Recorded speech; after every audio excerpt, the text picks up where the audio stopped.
Bonjour, je m'appelle Elodie Pogam, j'ai 22 ans. Actuellement, je ne suis pas en Nouvelle-Calédonie, je suis en France, donc plus précisément à Toulon, donc pour une durée indéterminée. Concernant James Cook, j'ai commencé l'école James Cook en 2012, donc je suis entrée en cinquième. Pour la terminer en 2017, donc avec un bac littéraire en poche. En vrai, j'ai passé toute ma scolarité là-bas, mais ce que j'ai apprécié vraiment passer toute ma scolarité là-bas, le port de l'uniforme, ça me dérangeait vraiment pas du tout. J'ai adoré ça. Et puis au moins, on ne faisait aucune différence.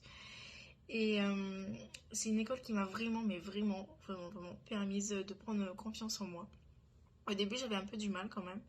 Puis après, aussi, on change et puis on apprend à se connaître. Et puis, les professeurs m'ont vraiment aidé à prendre confiance en moi et Monsieur Buzio aussi. Je retiens le plus de cette école. Et puis, alors, les camps aussi, les voyages, alors là, sont vraiment des souvenirs que je tiendrai toujours dans mon cœur. Donc, franchement, ouais, les camps à Guaro et Deva, ce sont vraiment vraiment les meilleurs moments pour moi. Parler de ma fin de scolarité, donc, j'ai fait un bac littéraire. Ça, j'étais un peu perdue, je voulais faire bac scientifique, sauf ce n'était pas pour moi. Et après, je me suis dit, allez, bac littéraire, sauf que au début, je ramais un peu.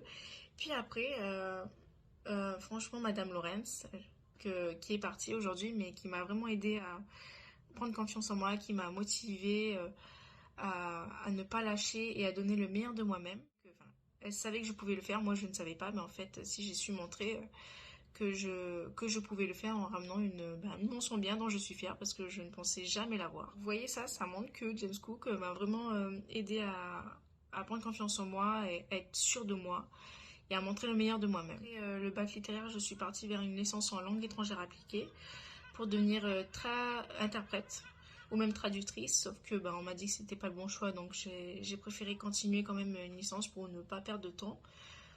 Et ensuite, je faisais de la réserve entre-temps dans la marine. Je faisais du gardiennage de bateau. Après ma licence, je voulais partir en France faire une école d'interprète, sauf que entre-temps, je me suis engagée dans la marine. Donc actuellement, je suis dans la marine. Je suis gestionnaire des ressources humaines. Donc j'en suis fière et voilà où j'en suis aujourd'hui.